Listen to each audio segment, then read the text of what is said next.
And Tina, if you wouldn't mind saying something again, because I've just done something that might have corrected it. So if you wouldn't mind, just Yes. saying. Hello, Councillor Carr. How are you doing? Is that Oh, working? yes, you can tell how I solved it this time. Okay, we got it. Thank you. I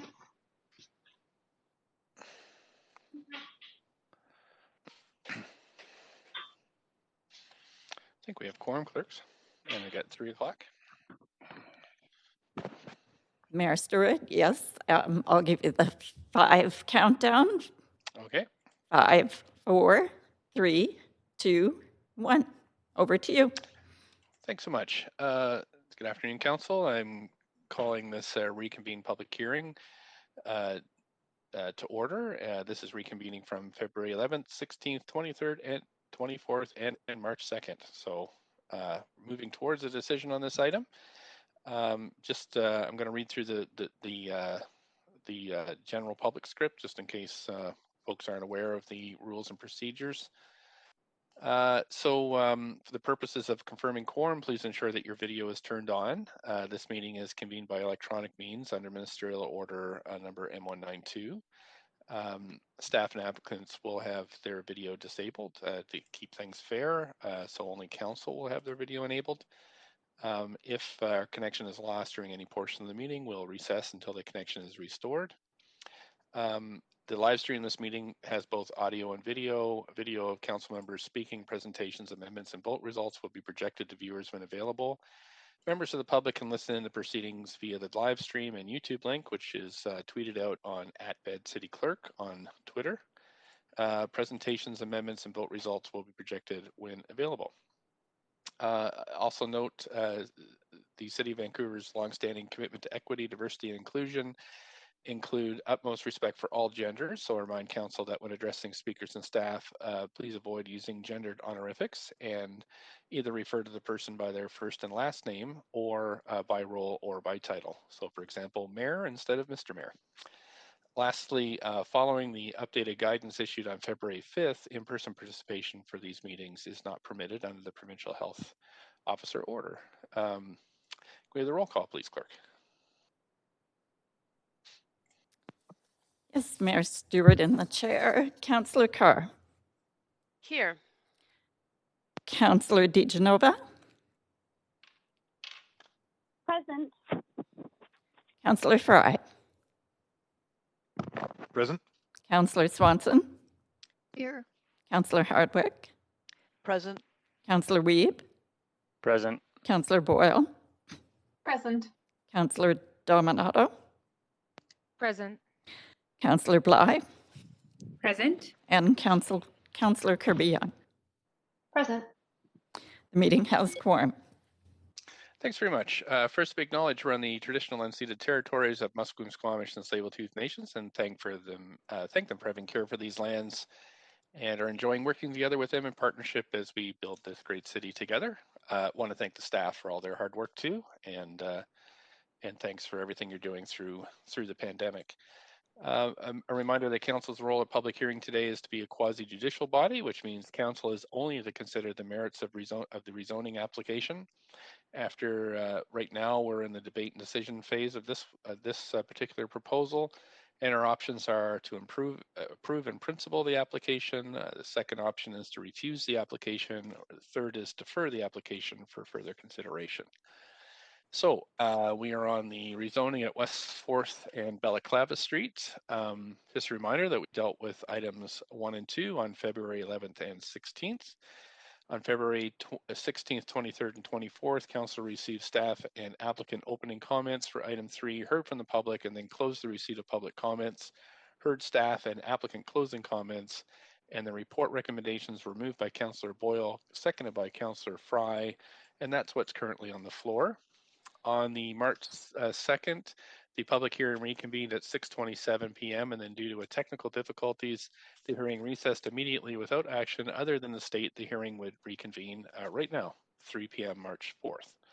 So we're beginning debate on this item, and I'm going to move to the main queue now so councillors can put their names on the list And I believe we start with the mover of the motion if Councillor Boyle wants to go ahead. If not, I'll move to Councillor Hardwick. Yes, I sent in an alternative motion, which has been circulated. Okay. Just ask the clerks to pull that up on the public screen whenever it's ready.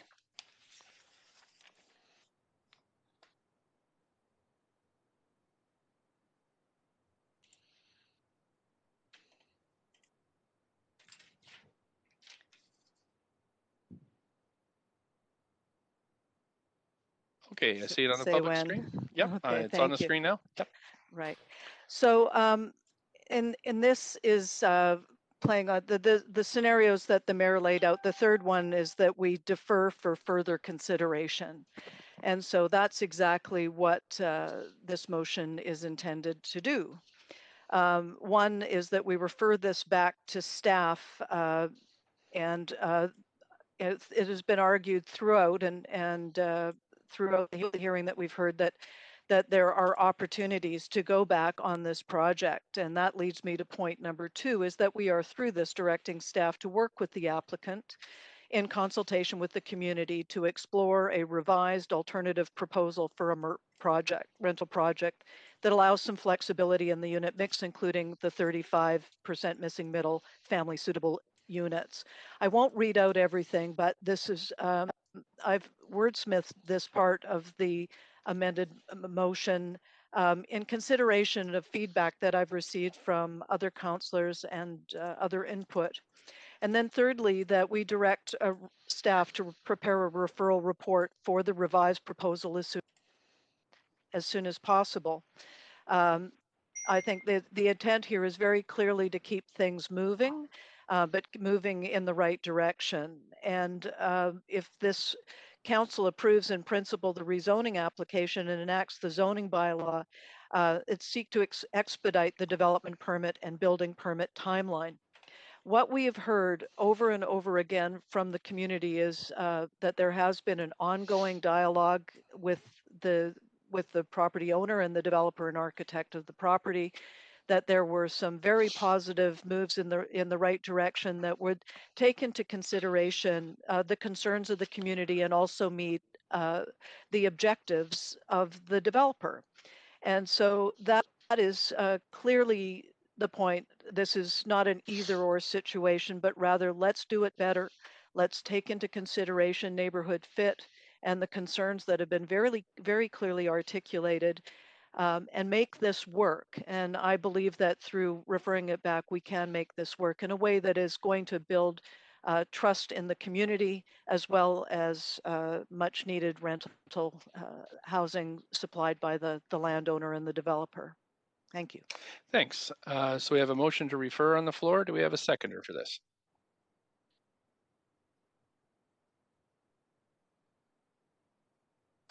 Second. Sorry, who is that? Councillor Kirby-Young. Councillor Kirby-Young seconds the motion. Okay, so now we have a speaking queue for this. Councillor Boyle.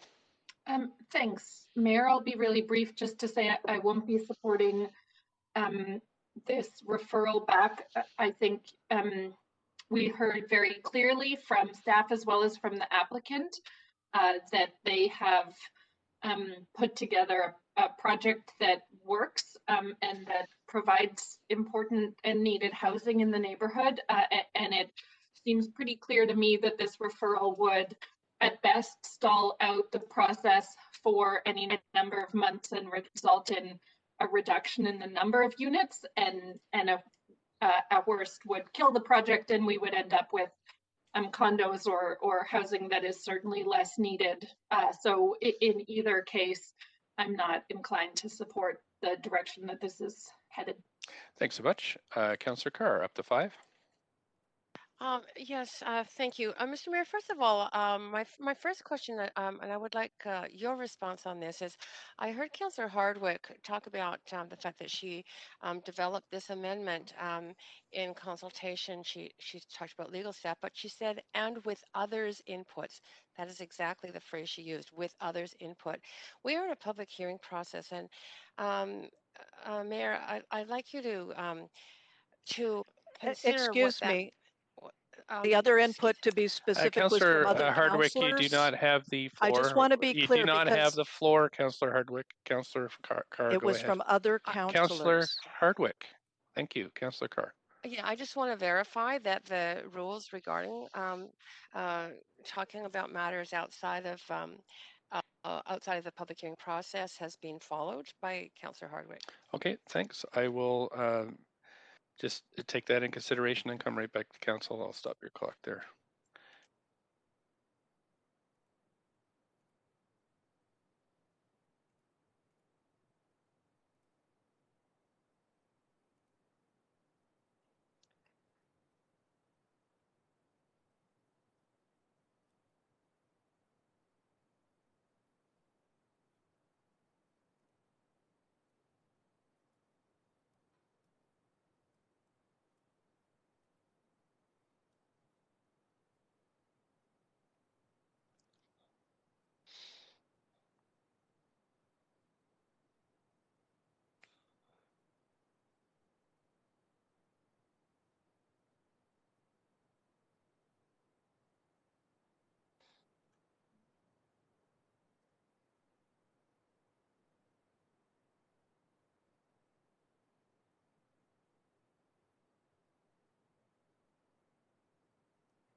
Council, this is just going to take a few minutes to review, so I'm going to give you 5 minutes, so it's 3:13. I'll come back at 3:18 on this matter. Thanks.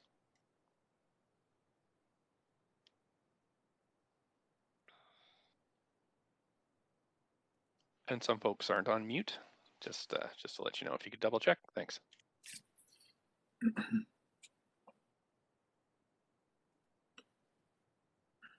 Mayor Stewart, are you still on?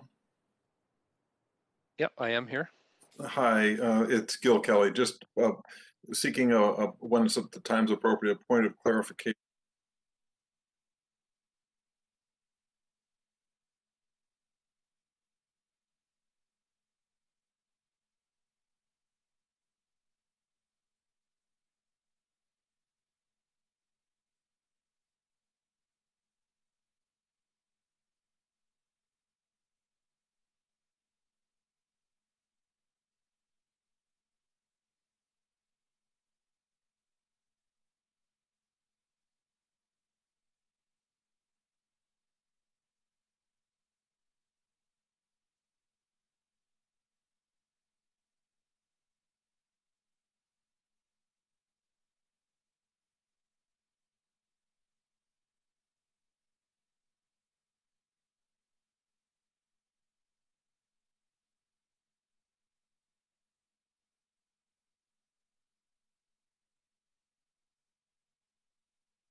Okay, just had a, this is a new one, so I just had to make sure I got it right. So I'm just going to ask you a couple of questions, Councillor Hardwick.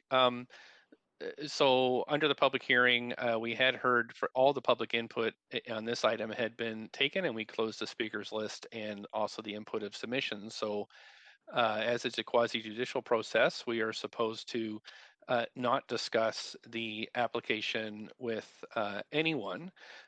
You've indicated, and Councillor Carr asked the question, about your both other, saying that you'd spoken to others or designed your amendment with others, and then you said councillors. But I'm just asking you, have you spoken to anyone other than councillors or staff about your amendment particularly? No, I have listened, and again, perhaps I Yeah. misspoke, but I'll clarify that. Listen, and I will also point out that this amendment was put in a prior meeting. This is not a new amendment that's been amended further. This was one that came out of the public hearing, and that I certainly listened when someone, for example, says that's complicated. I I'm influenced to try and make it simpler. That does not mean that I'm taking direction in the way that But I'm trying to make something better. but were you listening to the testimony as it was provided to us all in the council chambers, or privately with members of the community or the proponent? To us all, absolutely. Right. So We have not, no private conversations with anybody outside the chambers about this.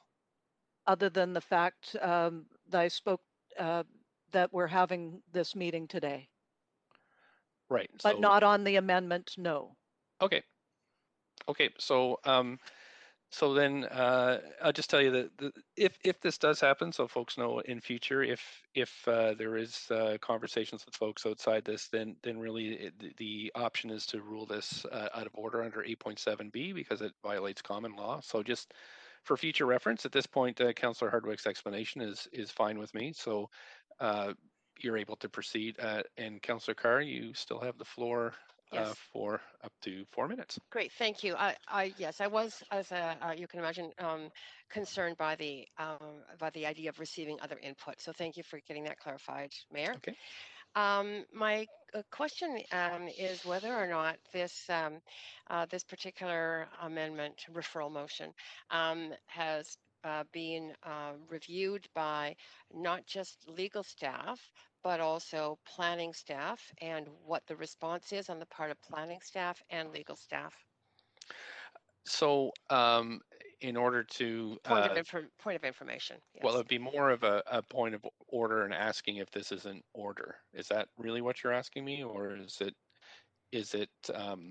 I would like to know if it is in order, and I would also like to know, through a point of information through you, Mayor, whether our planning staff can comment on the reasonableness and the feasibility, particularly of point 2 in the amendment.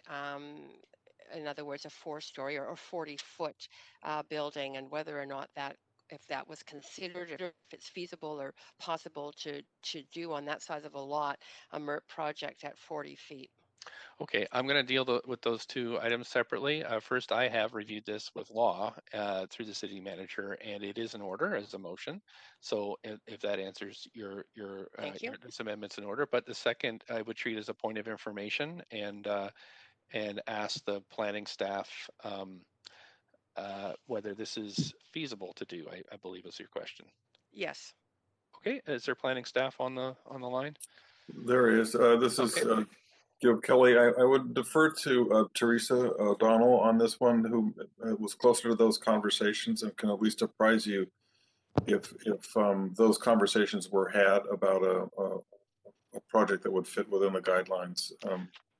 And just to be clear, we can't bring any information in that wasn't included in the public Right. hearing. I realize this is this is a new this is an amendment though. Yeah, I wouldn't want to speculate personally on the fly here, but if that conversation had been had, Teresa would know. Okay. Thank you, Mayor. This is Teresa O'Donnell, and Yarley McNeil is also here with me. I believe, as the mayor and council heard from the owner and the applicant, that a reduced height to 4 stories was not a financially viable form. Okay, thanks so much, Thank you. Councillor Carr. You still have Yes, about a minute and 15 seconds.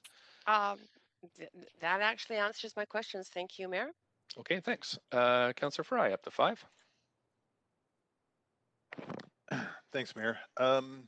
Yeah, I won't be supporting this amendment. Appreciate the intention and always appreciate good design and good community input.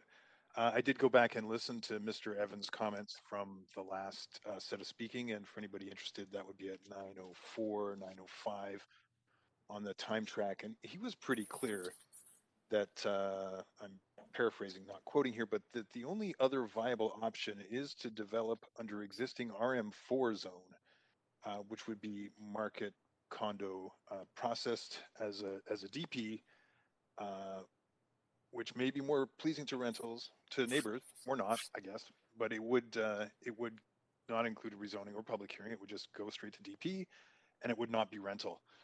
Um, that part troubles me. I think that we've recognized that we do need more rental housing in the city, and certainly in that particular part of town. And I've been highly critical of rental projects in the past that offer DCL waivers, but I've been supportive of the MERPs because at least we're achieving some vacancy control units out of that. And for me, that's the critical distinction in these projects. So um, I having heard our staff just now, having heard Mr. Evans, having heard Mr. Miller speak before, that this project with the MERP component of vacancy controlled affordable units would not be possible uh, beyond this particular envelope and built form. I can't suppose that there's any magical unicorn that would allow this to exist in some other capacity that nobody else is aware of. And with that said, I won't support that amendment. Thanks so much, Councillor Hardwick, up to 5.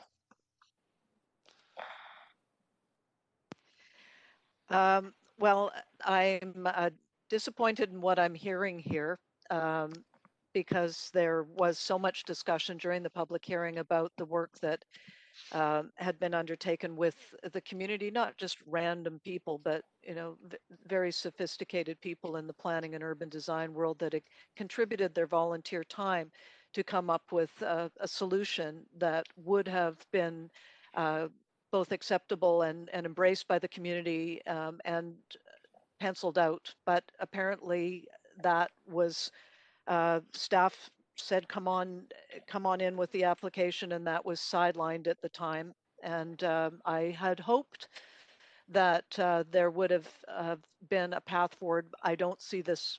I'll take exception to the extent that I'm allowed to without censure to the notion that there is an in-between path that can be taken here.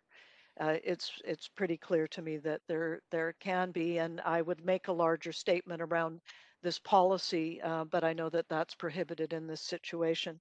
But I just, you know, really think that this is not an either or situation. We've seen other situations. I remember on Granville Street with the hospice, where we were told that they would build a mansion if they didn't accept that application, and we know that full well that we have something coming back to us that has been worked in the community that I'm sure we will all embrace.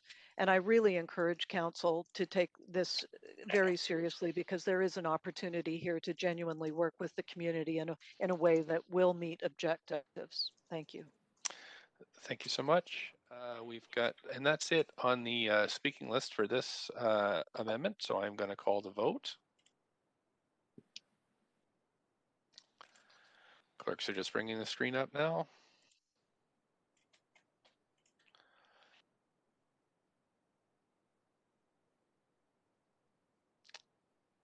Just waiting for Councillor Carr.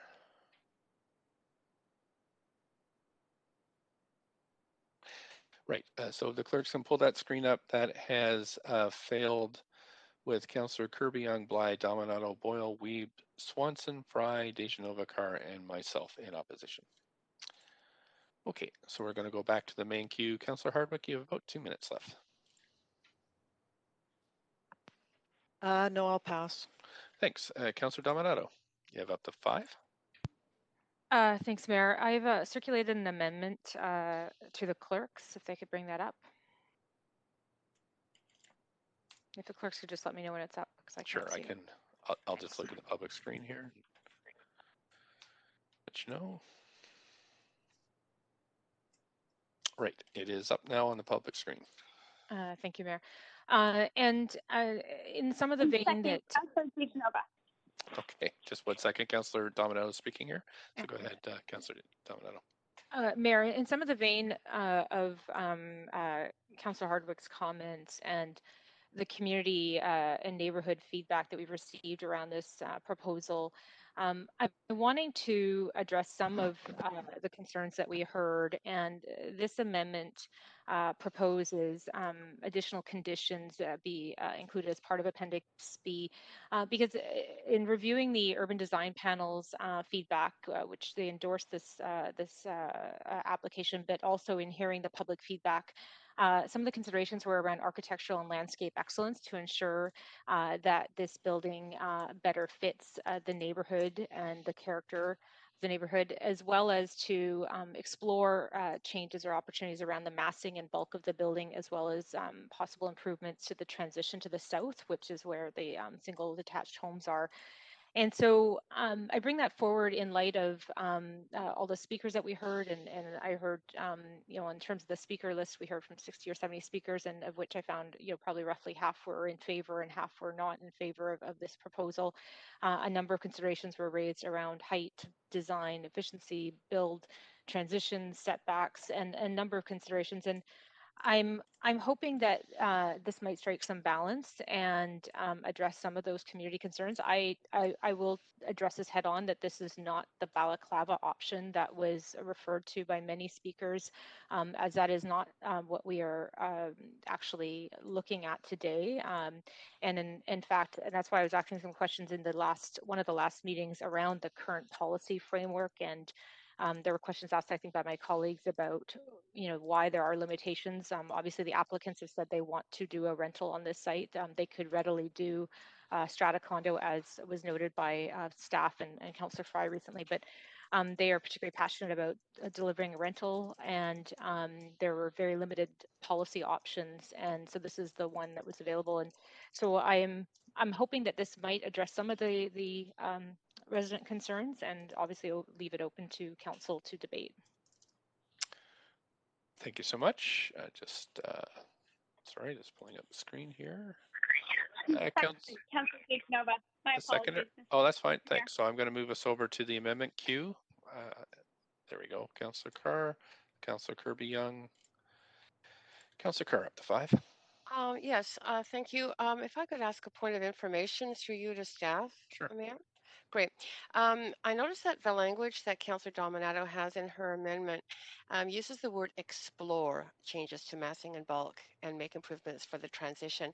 I've read the conditions of approval thoroughly, and there are already many suggestions not suggestions in there, but there are many points in there that do relate to that. But they are called suggested directions. Would there be a problem in changing the word explore to incorporate? Because I think that they may already be being explored through the language in the Appendix B, conditions of approval. Yeah, I can't. So, I mean, you are kind of asking on the floor for an advice on an amendment. That's correct. Whether or not the word, I'm wondering if planning would find, and maybe even legal, would find it all right to be able to change the word explore to incorporate. Yeah, again, a difficult question to answer, I think. I guess if your question was what would be the legal ramifications, is that a concern for you? So, for example, would it move it from an approval to a referral? Is that No, I'm not worried about it. I'm just worried about. I've never been in the situation actually to whether uh, I've read all the conditions of approval in past, and there is a bit of sort of exploration language in them, and I'm wondering if that is legally essential, or if it can be a actual direction from council through this amendment to to require, in essence, to from changing the word explore to incorporate would be a requirement. I would gather. I am looking for legal advice on that. Yes. right? Yeah. So what I can tell you right now is I've been checking all the amendments as they've been coming in with legal and planning. There are no concerns as it's currently written from legal or planning about the direction of this amendment. However, in my previous checking, I was conscious of the fact of when you add a certain number of things and requirements, they skip from being an approval with work, then further work by the planning department and development permit process and stuff to a requirement that would have to be negotiated with the applicant, which would then trigger a referral essentially. So I'm not sure exactly if that is. I think that's where we're drifting into. Explore leaves approval with explorations afterward. Require would mean that it would have to be done beforehand. I mean, I can. So the only way I can really check it with legal is for you to move it, and then for me to check if it's in order or not. That's kind of my option as a chair.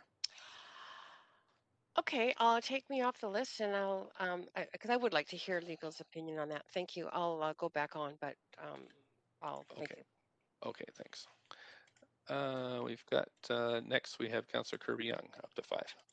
Yeah, thank you, Mayor. Notwithstanding the discussion with respect to specific wording, I'm sort of going to speak to the intent of this amendment to approve the report with conditions. And I think from my perspective, the spirit is to be responsive from the feedback that we heard very clearly, unequivocally from the community, that they felt that the design as proposed was abrupt in terms of its interface with adjacent neighbors and in the context. And yes, this is a change for the neighborhood. It is always a challenge. I think it's one of the biggest ones that we have at council when we get something that comes forward in sort of the process of a rezoning in the absence of an identified community plan that would make it more explicit for neighbors to understand where their community was going to develop in the future, as opposed to sort of these, sometimes referred to as spot rezonings or individual situations that don't have a specific program that's governing it. In this case, the MRF, or the Moderate Income Rental Housing Pilot Project, but don't have sort of identified longer term planning guidelines for an area specifically that allow for that change. And so in response to the feedback that we're hearing loud and clear from the community about a desire to be respectful of transition to the other neighbors, I think that this amendment acknowledges that and would work to identify a lot of the concerns that were raised about sufficient setback, how the building will interface with the neighborhood, and sort of context from that perspective. And I think given the fact that we do need to make room for neighbors, but we want to do it in a way that those neighbors are welcomed, I think this is a thoughtful amendment. And so for that reason, I'm going to support it. Thank you. Thanks very much. Sorry, Council. My mouse is acting up, and I accidentally cleared the queue. So I do think I remember Councillor Boyle was on, and I can't remember who else was on the queue. Sorry about that. I think Councillor DiGenova was on ahead of me. Sorry. Mayor. Okay, great. Councillor DeGenova, you have up to 5 minutes. Go ahead. Thanks very much. I very much appreciate this amendment that has been put forward by Councillor Dominato, and I think that it does strike a balance, considering what I heard from the public, and understanding that sometimes we have public hearing items that aren't controversial. Sometimes they're very controversial. Sometimes there's more speakers or more correspondence on one side than the other. Seeing some balance in that, but also trying to find balance in this, and in a genuine way that would see the applicant look at and hear the concerns. And I think that input is the right word. I understand that maybe that was misunderstood, by some council members, or perhaps one council member. But I feel it's really important that we do consider, like, it is input. It's legal input. It's public input. It's the way we're supposed to receive input, which is through the public process here. And I think that it not only strikes that balance, but I'd like to ask a point of information through you, Mayor, Sure. to staff, if I may.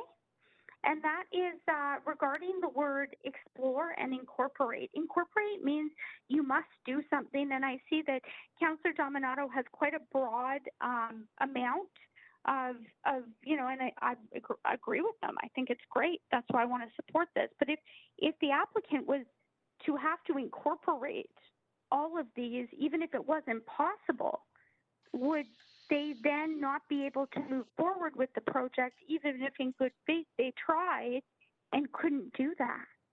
That's my question. Would we tie them to something that would add a technicality, that they'd be right back here, maybe on something very small, just because of one word in a motion? Right. So the question is.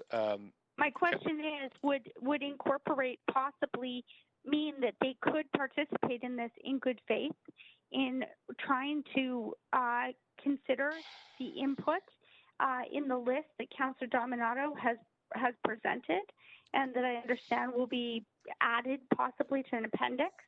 But if they were to have to incorporate every single piece of that, and they still have to explore it before they incorporate it, what I'm asking, I thought it was pretty clear, is would incorporate mean that if they could not do it, they'd be right back here before us? And again, it's Councillor DeGenova, I think that it needs to kind of be on the floor for me to go But and it is on access the it. floor right now. The word explore is on the floor, and I'm It asking isn't. if It staff isn't on think the that floor. that word over incorporate No, is. it's not on the floor. There's no amendment at this point. All we're doing is discussing. No, I'm talking Councillor Dominato's amendment that she's made that I've seconded. It says Okay. explore technically right now, and to get the information that I would need for incorporate, I'm asking that question in my time now. I don't understand. So what's on the floor is explore. Exactly. So I'm asking staff about explore. Okay, how they would interpret explore? Does exploring this, Yep. instead of per se incorporating this, allow for, I mean, is there some checks and balances here with the development permit, Sure. the issuance of that? So I will ask them versus about how. incorporate, they wouldn't be able to issue that. I'm not going to get them to juxtapose a proposal that hasn't Okay, officially been made. incorporate or require. Yeah, I'm just going to ask them how they interpret explore, and perhaps there'd be staff answer to that one. Thank you.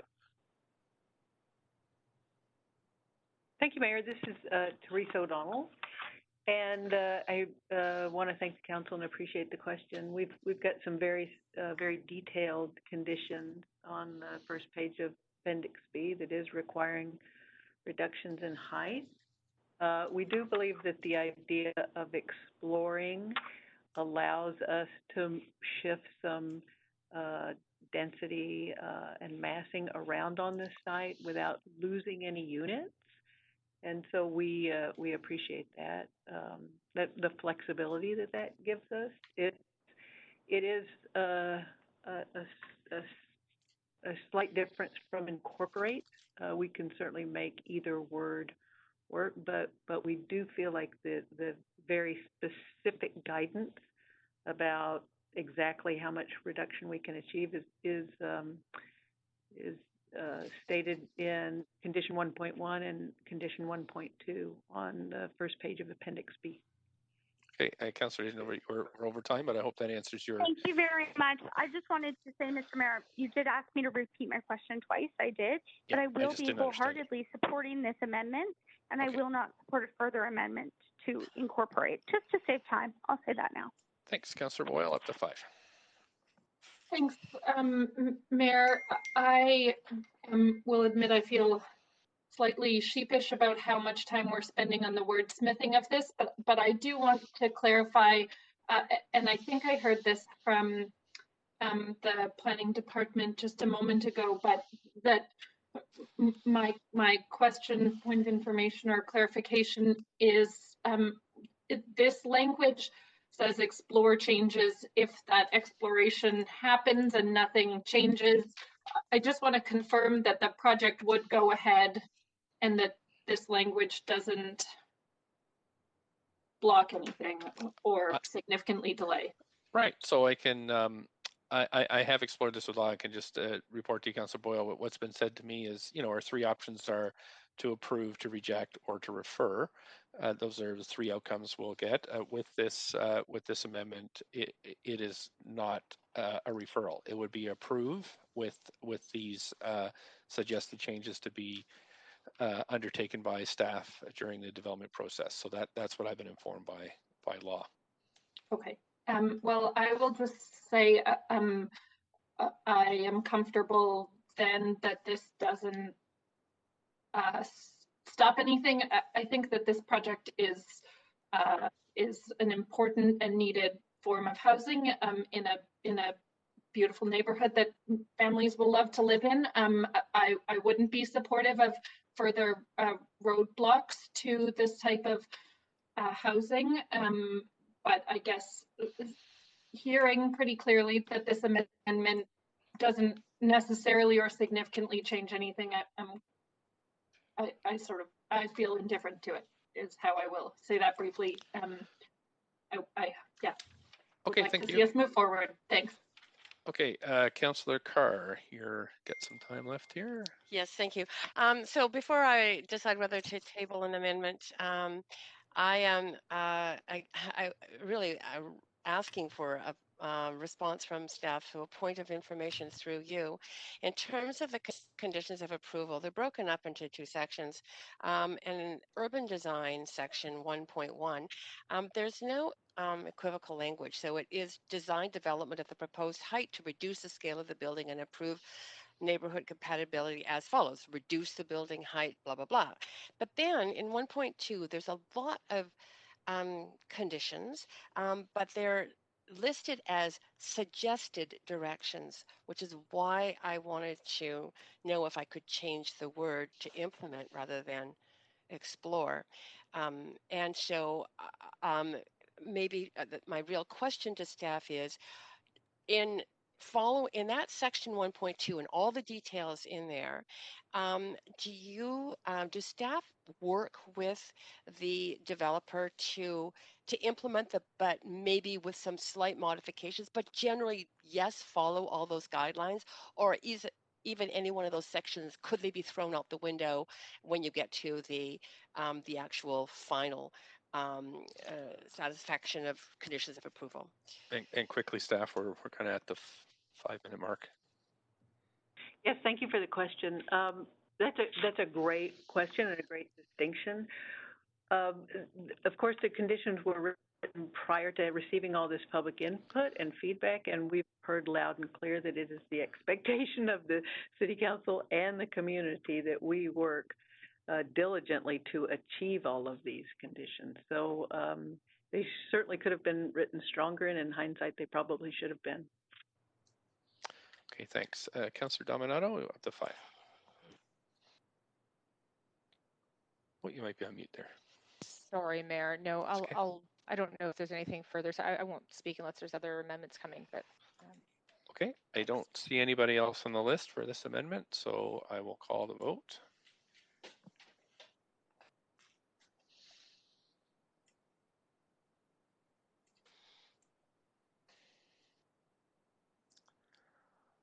And Councillor Dejanova.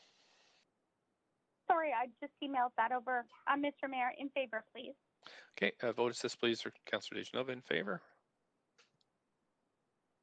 And if we just want to pull this up on the screen, please, the result is approval with none opposed. Okay, Council, I'm going back to the main queue. Councillor Dominato, you have the floor for up to 2 minutes. I'll go off for now and let others speak. Thanks. Okay, thanks. Councillor Kirby-Young, up to 5. That was a holdover, Mayor. Okay. I don't have anybody else on the list. Councillor Carr, go ahead, up to 5. Yes, so I'm speaking to the amended motion, and I'm going to speak in support of the amended motion. I'm going to speak in support because I really understand the community's concern and desire and invested effort into an alternative project, the Balaclava project. But I have heard clearly from staff. First of all, I heard clearly from the owner and the applicant that option was not going to be one that could be pursued. Then reiterated today by staff and also affirmed for us by Councillor Fry in terms of having reviewed the videotape from a previous part of this public hearing in terms of what the owner and the applicant have said, which is the alternative to this project is to go with what is allowed under the zoning, which is a condo development. I think we need more rental housing in this city. It's a desperate need. And I have supported MERT projects because, frankly, I helped modify the MERT program to ensure affordability was, in fact, real affordability, 30% of a household income. And those units would have vacancy control. You know, we don't have anything else with vacancy control. I think that those are two hallmarks that I think are really important that we need to expand upon within the city housing programs. So I'm happy with that. I really heard a lot of concern around the building fit. So I did go back and look at the urban design panel.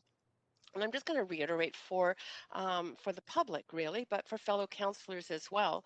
You know, the kinds of conditions in here, and thank you, Ms. O'Donnell, for affirming for me that you've heard loud and clear the concern of the public and concern of council around making sure that these conditions of approval are going to be as much as possible, but going to be implemented because they're really good ones and they do answer a lot of questions that the public raised. So I'm going to just read some of them in case you have forgotten when you originally read the documents. This is incorporating high quality textured materials, traditional residential materials to fit with the neighborhood, articulate building facades to better relate to the scale and proportion of surrounding buildings, provide direct access from each ground floor unit to the adjacent public sidewalk with porch entry canopies to, again, fit with the style of buildings in the neighborhood, provide individual private patios with landscape buffers interfacing with the sidewalk and high quality low fencing, reconfiguring the parquet to minimize its footprint.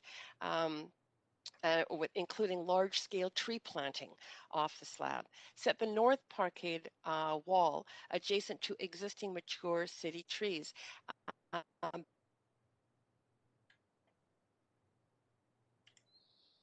Proposed retaining wall within the setback area, substituting layering shrubs and tree plantings in a natural pattern. Developing a landscape feature at the northwest corner, coordinated with the outdoor amenity area. Improving pedestrian experiences with street furniture and benches inside the property line. um, uh, Utilizing new landscaping that complements and enhances landscaping that complements and enhances the landscaping on adjacent properties. Large scale shade trees are needed to fit into the context. The parkade should be reduced in size and pulled in from property lines. Relocate the garbage and recycling out of the south area. Developing the south setback area as a secondary outdoor amenity with opportunities for urban agriculture and possibly a children's play area. Lush layered planting with flowering trees and shrubs such as magnolia and dogwood.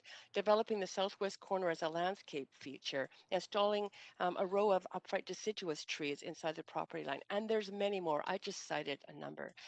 I know that doesn't take, and I think Ms. O'Donnell actually, or uh, our staff person actually cited um, the reduction in height. Not by a huge amount, but there is also a required reduction in height.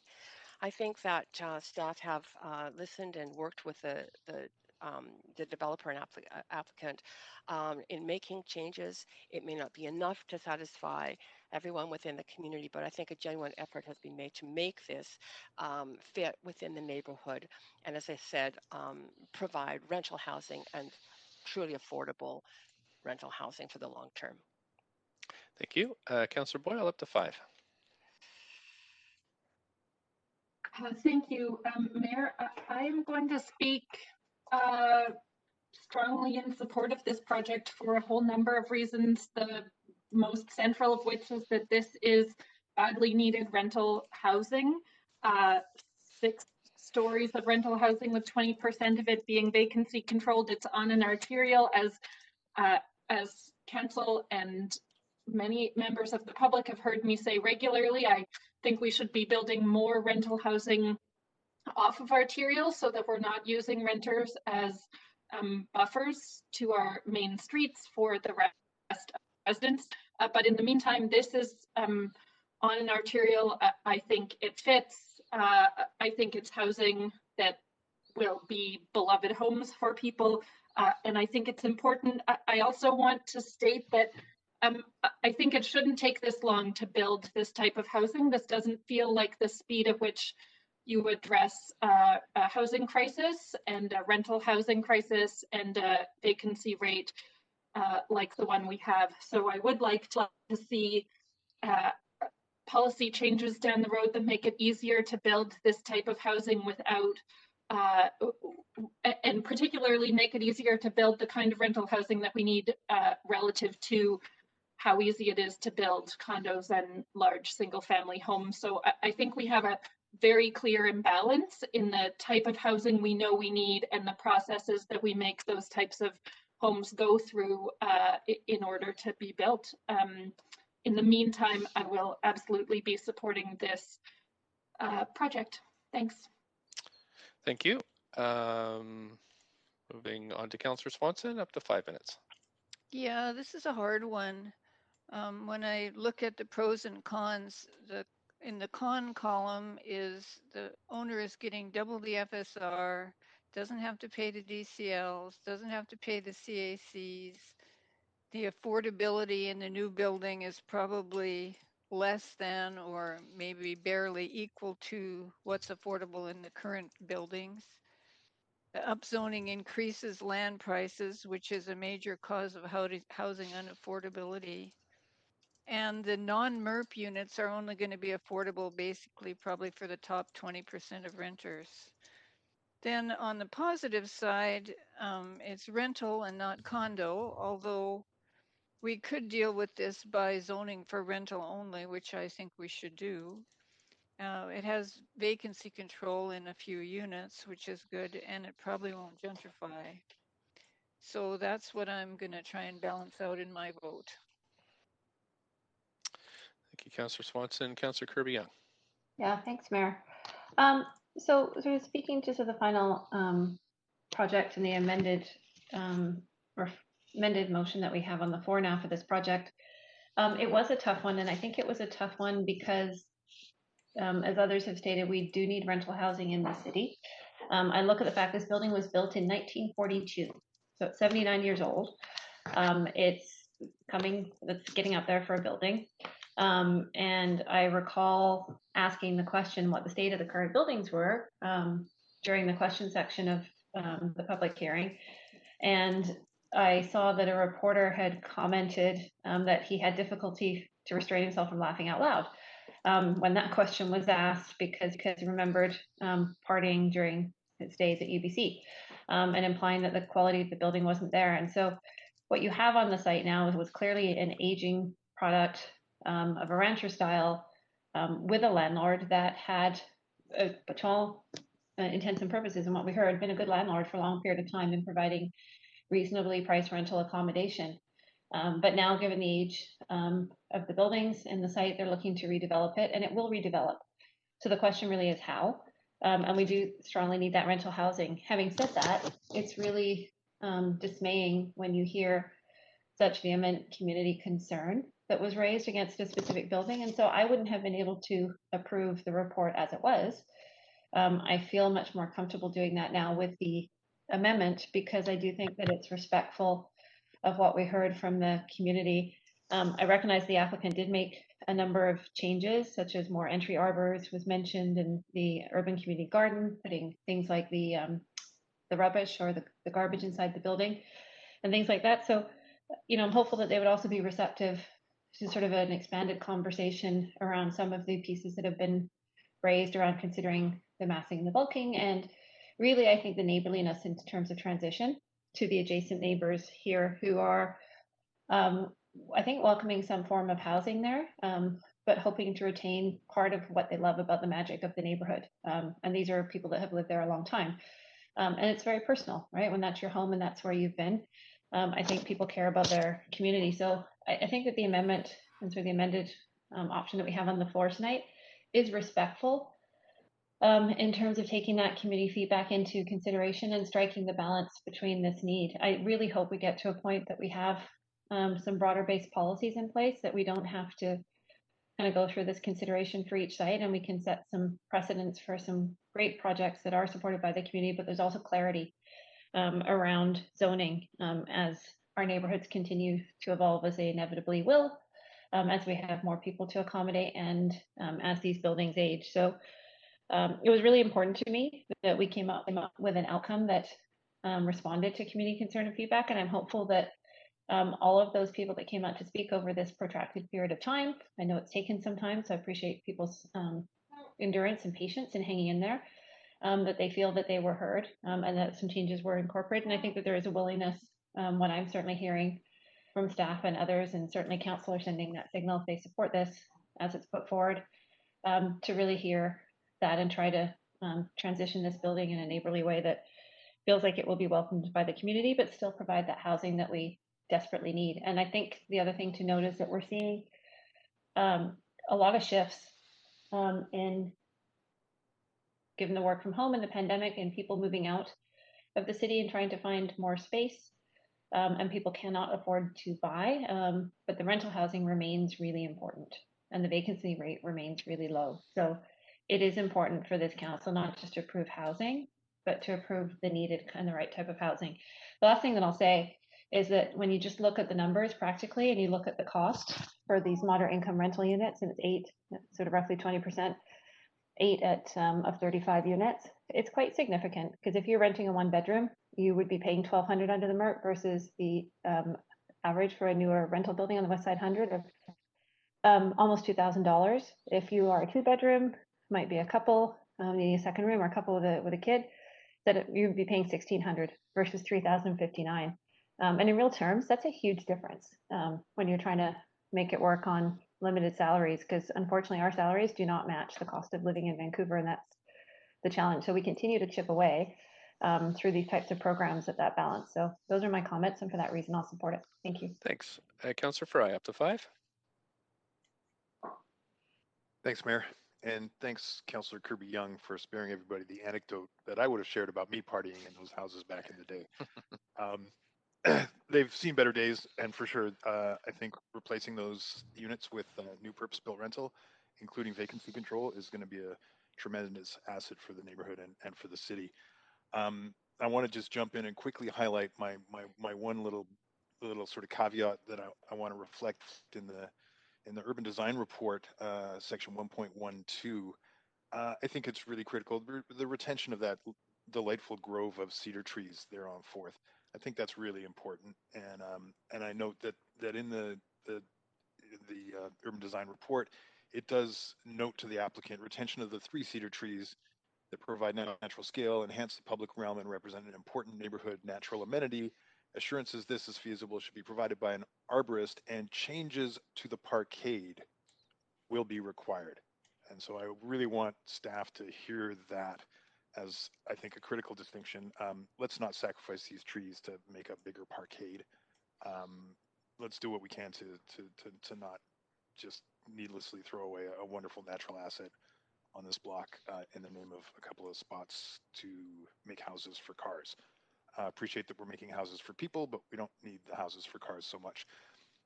I just also want to reflect that in speaking to Mr. Evans, the developer, he did give a lot of assurances that there will be refining at UDP at Urban Designs, and that he's open to that and working further with the community to address a lot of those. And I think that's important reflection, including with Councillor Dominato's amendments to just how this can be the best that it can be and really make people more happy. Um, because it's not just this simple binary of like, yeah, build it or no, don't build it. Let's try and make this a great project.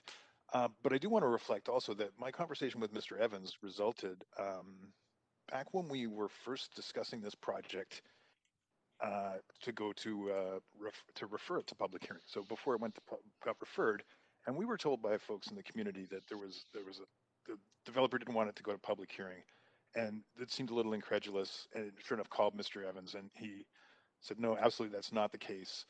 And we had a letter to that effect that also emphasized that there was no intention from the developer or the owner not to send this to public hearing. So there was clearly a case of misinformation, and I fear that there was a lot of misinformation, unintended or otherwise, that came about over the multiple days and hours of public hearing that we had to to hear for this project. And I'm afraid that if we continue down this path on a relatively simple and somewhat benign 6-story rental apartment building on an arterial, and we spend this amount of time and honestly wading through a lot of misinformation, uh, it's a bad precedent. So I hope that we can find a better way to manage these kind of conversations, because I fully support and appreciate the role of the public hearing and the opportunity for the public to speak to these things. But when the public are speaking from a place of misinformation, I don't think it's helpful.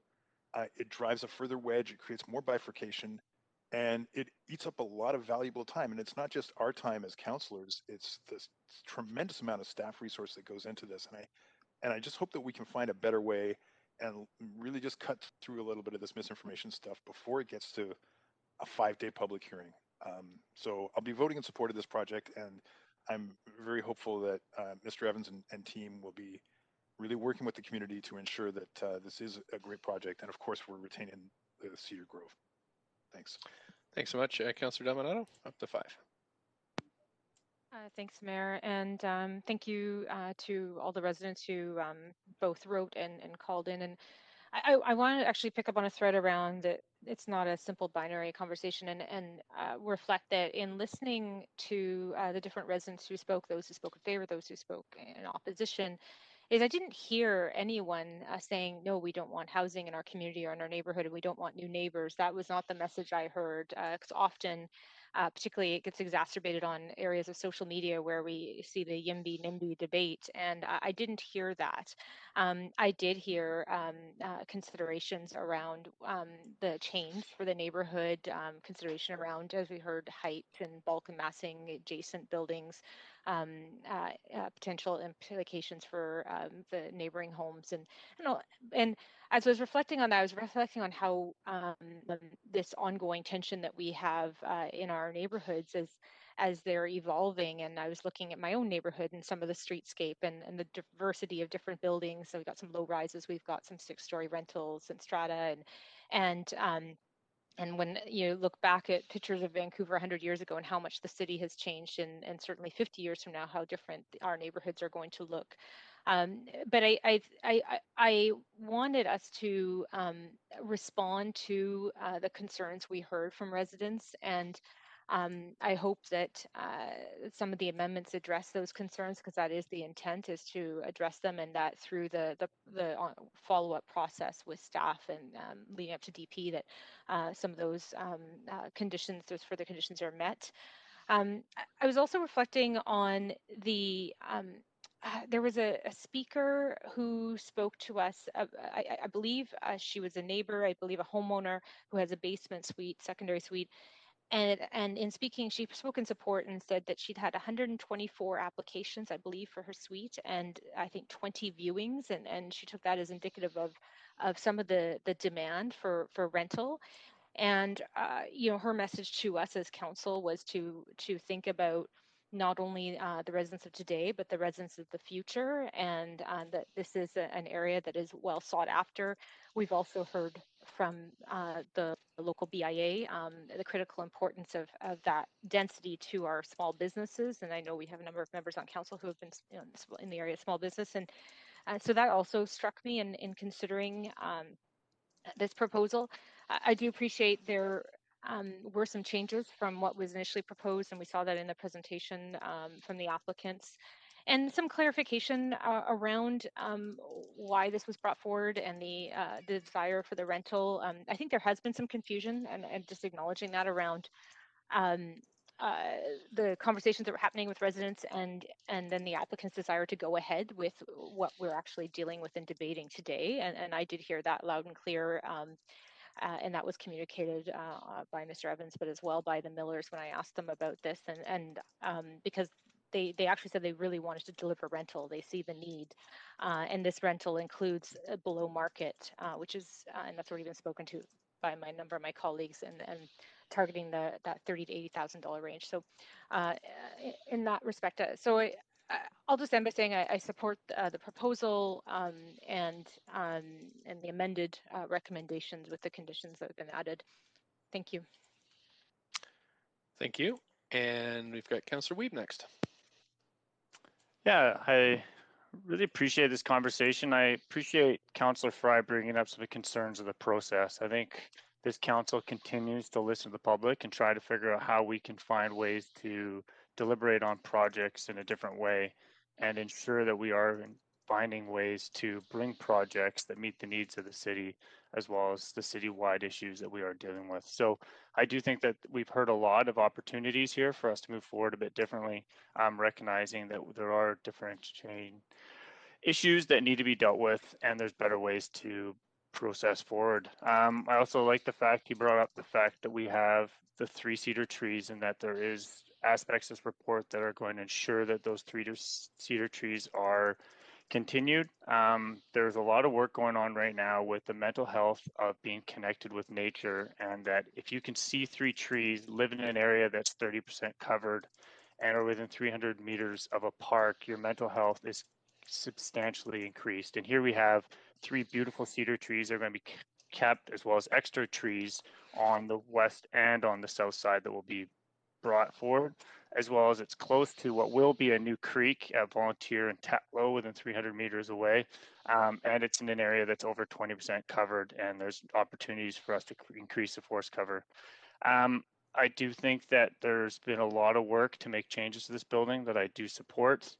And in my earlier comments, I did talk about how this neighborhood has lost a generation. There's a generation that has not been able to find housing, and we need opportunities like this to bring a generation back and ensure that the generation that's currently going through school in the area has a place to find and live, and also people that want to live in place and people that want to find accessible units that they can rent in their neighborhood and continue to be part of the clubs and groups that they are. So I will be supportive of this. I think there's been a lot of great changes, and I appreciate all the feedback. Thanks, Councillor Weeb. On to Councillor Dejanova.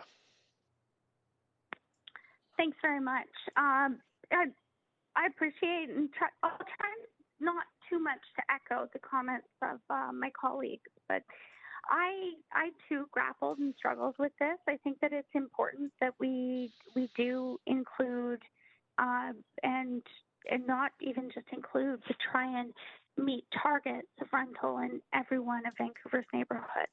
That being said, it's important that we do that in a way that strikes a balance with the neighborhood fit, the character of the neighborhood, and the needs of the neighborhood. I've received emails, not specifically on this project, where there are neighborhoods that are upset that some neighborhoods are getting more rental than their neighborhood or than other neighborhoods in the city. And I think that it is something that as this council, I'm encouraged that we're moving forward with this. And when I see sort of the numbers on rental housing and what we have done, that's great, but we can't stop. And my concern is that we're already in a race against affordability, and and it's not in our favor, and we need to do what we can to catch up. That being said, I think that we can do that, and we can respect neighborhood input. We can be thoughtful with some of the comments, with some of the concerns of the residents in the neighborhood. The last thing I want to do in, lending my vote and my support to a project that if it moves forward in a neighborhood, is to create divisiveness between the people who are living there or who own that rental and the neighbors. But I do think that it is important that, and to Councillor Weeb's comments about, missing a generation, I think our entire is in that situation right now, and we need to do what we can to catch up. To Councillor Boyle's comments on, how long it takes to deliver this housing, and again, not to put anyone's mouths. I agree, and that's why, we have the short program. I wish it we were looking at rental tenure for that now, but the policy doesn't apply right now unless you're social housing. That being said, it is social housing or rental tenure, not social housing and rental tenure. So I've met with our planning staff many times. I know they know this, to see what can we do to make sure that the most affordable housing in each neighborhood is able to move forward. And maybe that's rental tenure. Maybe that's not just if there's a nonprofit component as well, because it's important that we calculate and we consider when I hear how long a project has kind of been in the works as to what the affordability would have been then versus the affordability now. And, hearing from people who would like to live in this neighborhood who can't because of the affordability, or they can, but it would be a basement suite over a home that really would fit their family. And that home can take, many forms. It could be an apartment, could be a single family residential home if some people are lucky enough and that's what they want. Some people don't want that. A townhome. I think co-housing, we have to consider all of the options, affordable home ownership. But this is what's before us today, and this will create homes for people. That being said, I'm encouraged, and I thank Councillor Dominato for her addition to this that really does genuinely show that we have not only heard, but there's an expectation that community concerns are not only addressed, but celebrated and explored, for that neighborly fit or neighborhood fit piece. Because the worst thing I could also see happen is all of our neighborhoods become the same. What I love about Vancouver's neighborhoods is they're also very unique and very different. And that's something that I hear often about Kitsilano, and I know that from my own experience with Kitsilano. So I will leave it there, Mayor, and I will be voting in support of this. Thanks, Councillor Hardwick. Yes, thank you. Well, where do I start? First of all, this site does not meet the MERP policy guidelines. I started at that point. Sorry, I can hear breathing in the background. Starting with the definitions of the number of underutilized sites, but it doesn't seem to matter when applications don't conform or are non-compliant with the policy. We seem to move forward anyway. There has been tremendous community consultation and involvement in this, and it has not been 50-50. I think any examination would show that there has clearly been massive organization within the Kitsilano community about this. And it is disheartening because there was such a sense that there was going to be a collaboration between the community and the developer on this. But then, and I guess I'm hopeful that that will resume in some form, but I can't imagine how that trust is going to be recovered. It was referred to here as being misinformation. Well, I guess the public were misinformed about the developers' willingness to try and work with them, because that's certainly the impression that has come forward from the community. Yes, we will be creating a rental housing. Yes, everybody is enthusiastic about creating more rental housing. Certainly, that's the legacy in the Kitsilano that my family has lived in, for generations, and now into my children and children's children, hoping to be able to stay living in this neighborhood. It is not a single family neighborhood. It hasn't been for a very, very long time. It is one of the densest nodes of apartment dwellings, both long-term purpose-built rental and secondary rental housing. That's a fact. So it is anticipated that there would be more rental housing, but looking at this, we're losing 6 duplex 3 bedrooms with affordable monthly rental, getting net 2 more, 8 units instead of the 6, but those are all studio 1 bedroom and 2 bedrooms that are significantly more expensive on a room by room basis. And let's not forget, you're talking about 20% here of affordable and forgetting about the 80% unaffordable and what the impact of that inflationary land lift is going to be as we continue to experience this widespread inflation in the land values of the property within our boundaries. So the devil is in the details on these projects, and nobody's going to argue once again that we need to be enabling more rental housing. I think nobody would argue that the owner could have any time over the last decade built 4-story luxury condos and sold them. But I want us to remember that if that was the most profitable thing for the property owner to do, he would have done it already. That this is ultimately a better deal with this MERP project for the developer than building market condos. So I'm sure that the community will continue to monitor the situation closely going into the next stages of the development. I urge the developer to work with the community and to take their concerns seriously. And I just in my final remarks, even though I'm not allowed to be critical and I have to be careful what I say, um, every decision that we make based on flawed policy are ultimately flawed decisions. And I remain hopeful that in some time we're going to be able to get sufficient data, real data for evidence-based decision making instead of aspirational decision making, which is what we continue to do. Thank you. Thank you. Councillor Carr, if I could I was just going to make a few comments in the debate period, so if I can, as Deputy Mayor, if you could. Absolutely. Yes, go ahead, Mayor. Thanks very much. Actually, I'm Deputy Mayor. Oh, I'm sorry, the months did what? change. Yes, sorry.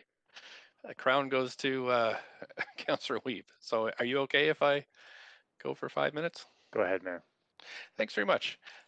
So Council, just wanted to say I remember living on 7th and Balaclava in a basement apartment in my kind of late 20s. And it was a fun place to live, great part of the city, lots of good things happening there. I do remember raccoons inhabiting my roommate's bedroom, which was kind of funny, at that point in your life, but not very funny if you're in your 30s or 40s or you're trying to raise a family. And I think basement apartments are a good solution for a certain segment of the population. But then I think about these rental units, and I think about how they're secure.